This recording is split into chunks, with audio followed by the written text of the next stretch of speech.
Welcome to the Positive Spiritual Living Podcast, brought to you by Unity on the Bay. This is your positive path for spiritual living.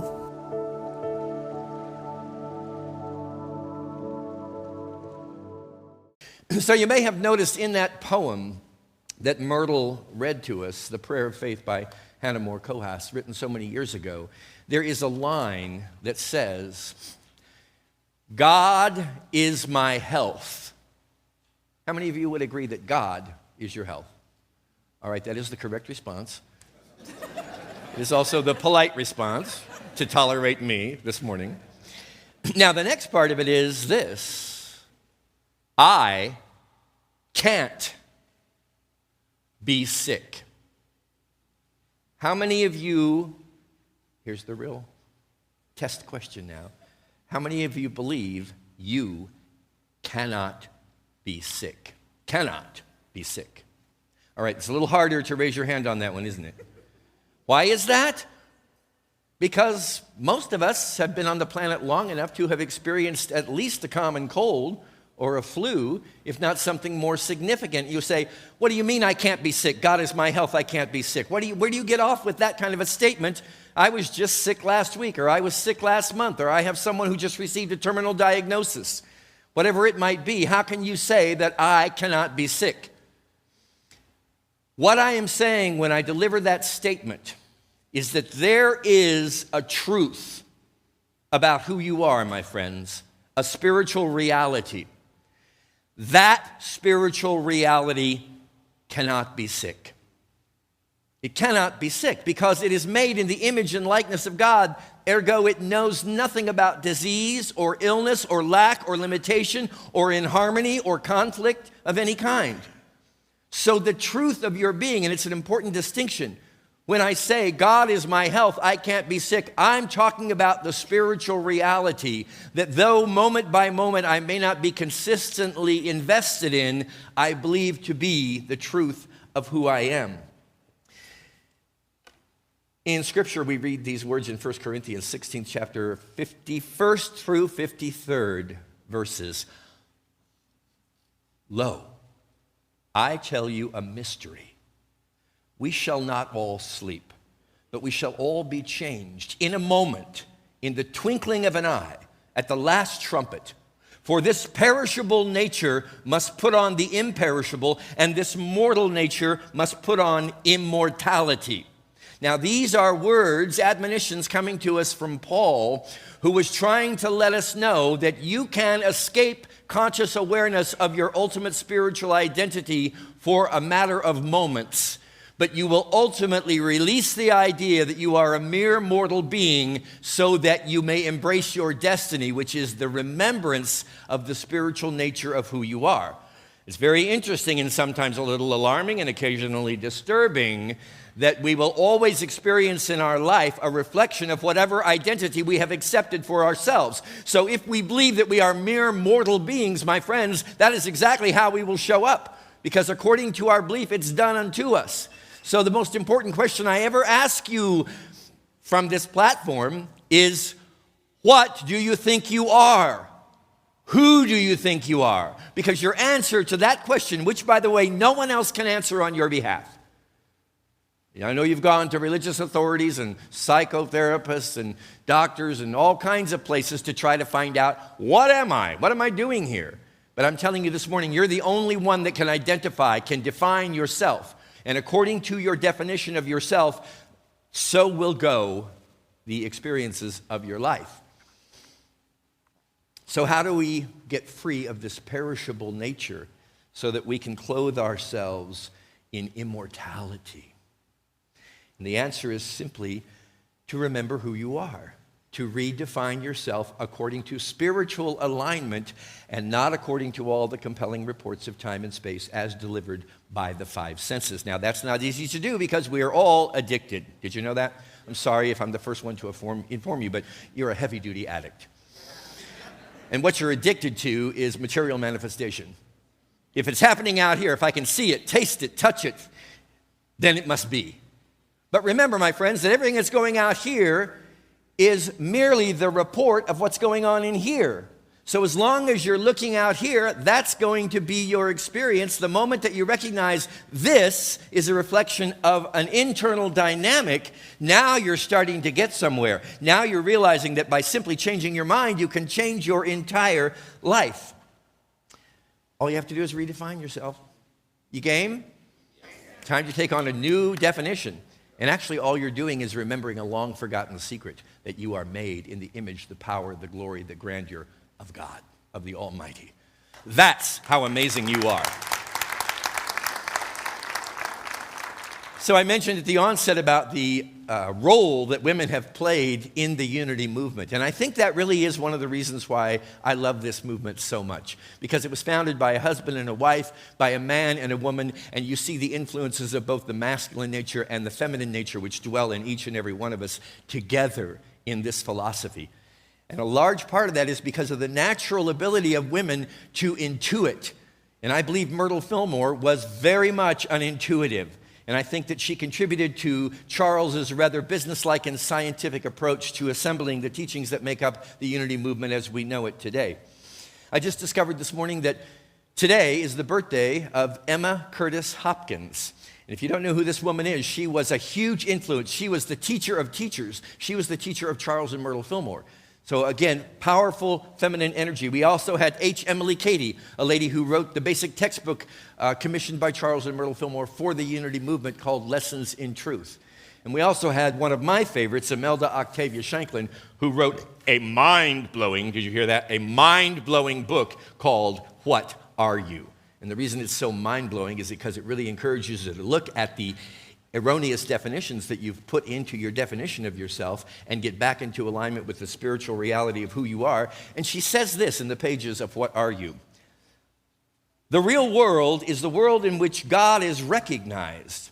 The fictitious world is the world in which God is not recognized. Real world, God is recognized. Fictitious world, God is not recognized. Now, does that mean that God is not there because God is not recognized? No, just because you don't recognize the presence of God doesn't mean the presence of God is not with you in each and every moment of your eternal existence. What she's trying to tell us here is that there is a real world and there is a fictitious world. And I know this is difficult to grasp early on a Sunday morning, a rainy day when you're still a little bit foggy maybe. But the reality is that there is a real you. And then there is a fictitious you that you've made up in your own mind, and that you can change in any moment that you choose. So the question always before you is, what am I investing in? The real identity of myself as perfect, happy, healthy, whole, and free, exactly as God created me? Or am I investing in a fictitious idea that I'm subject to lack, limitation, illness, despair? Your choice, my friends, my choice, every day, every moment. And it's not always easy because a lot of this conditioning is deeply ingrained. From the very first time we arrived on the planet, we've been told lies about the truth of who we are. That's my belief anyway. And I'm ready to release those erroneous stories with all due respect to the benevolence that was intended by the people that offered them to me. I'm ready for a new definition. So go back with me in time, if you will, to 1886. Myrtle Fillmore is 41 years old. Charles Fillmore is a mere 32 years old. And I always knew there was quite an age discrepancy between Charles and Myrtle, 9 years it is, I think. But I never really got the idea that when Myrtle first experienced her healing, Charles was like a kid, 32, and she was 41. And she had been always told throughout her childhood that disease ran in the family, that she was susceptible, vulnerable to tuberculosis, and sure enough, it came upon her, and she was given a terminal diagnosis, 6 months to live, and things were not looking very good for Myrtle or Charles at that time. She went to a lecture, having exhausted all of the means of medical healing that she could. She went to a lecture delivered by a metaphysician named Dr. E.B. Weeks. He was from the Illinois Metaphysical College. And he said these words that changed Myrtle's life forever. And I want you to hear something as I prepare to share these words with you. One woman in a state of severe disadvantage, disappointment, and disalignment goes and sits in a lecture just like you are right now. hears the words of a man just like you are hearing now. But more than the words of a man, I believe she felt something in the depths of her being, in her heart. She was given a clue as to the reality of who she was. These are the words that evening when a near-dead Myrtle Fillmore was sitting in a sanctuary not unlike this one. And Dr. E.B. Weeks said, "I am a child of God, and therefore I do not inherit sickness." Now, the moment, my friends, that you can say that and really mean it is the moment that you are free from despair for the rest of your life. According to your belief, it is done unto you. Myrtle Fillmore said, "I was supposed to be dying or very close to it of tuberculosis, a disease that was supposed to belong to my father's family. The truth came to me, a great revelation showing me that I am a child of the one whole and perfect mind created to express the health that God is. So I ask you again, from whence does your healing come? From God. God is my health. God is the source of my wholeness and my well-being.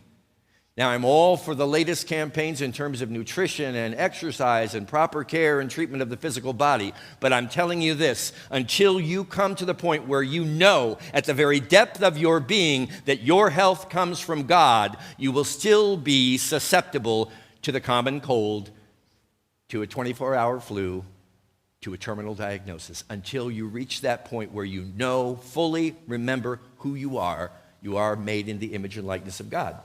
In that one evening, Myrtle completely changed her story because she completely changed her identity. She went on to say, "I promised God that I would never again retard the free flow of life through my mind and body by any false word or thought, that I would always bless it and encourage it with true thoughts and words in its wise work of building up my body temple." You see, according to your belief, so comes your storyline to your physical body, and it responds.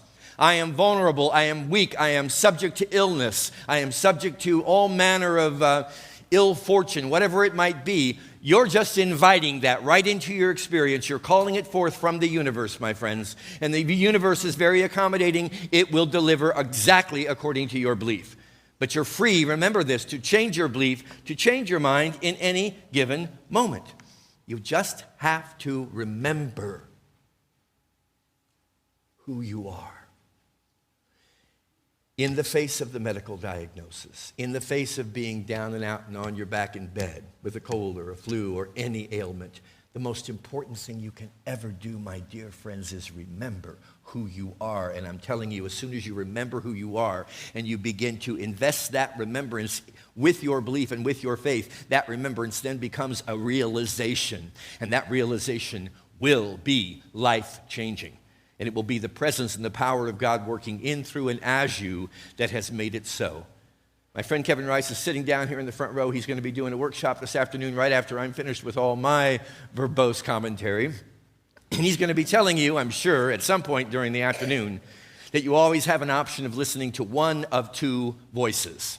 Those two voices are these: the voice of love and the voice of fear. The voice of love is always a voice speaking to you from the real world. The voice of fear is always speaking to you from the fictitious world.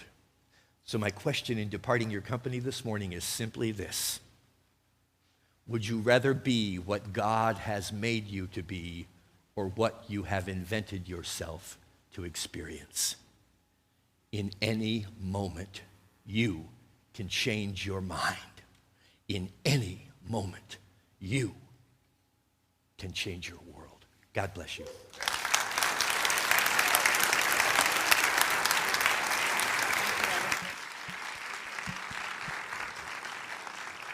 Who felt that message was for them? Right? My girls from Fort Lauderdale, right? Oh my God, that was amazing. Okay, my dream brunch, past or present. Myrtle Fillmore, Oprah, Celia Cruz, and Aretha Franklin. Who wants to join us, right? Wouldn't that be like an amazing brunch? It is now time for our prosperity opportunity.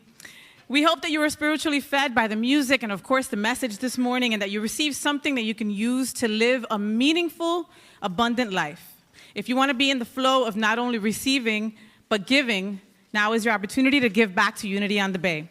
We have giving envelopes in front of you, or if you want to go green, please text UOTB to 73256, UOTB to 73256. That's what I do. Giving is a sacred demonstration of our prosperity, so I'm going to give you a few moments in silence to prepare your gift.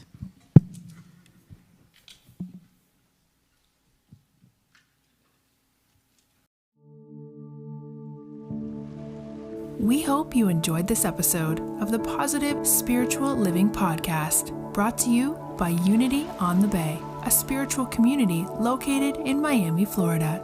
Unity on the Bay is supported by the generosity of its community. If you'd like to make a donation or learn more about Unity on the Bay, please visit unityonthebay.org. You can also follow Unity on the Bay on Facebook, Instagram, and Twitter for even more positive spiritual inspiration. Until next time, thanks for listening and many blessings. Namaste.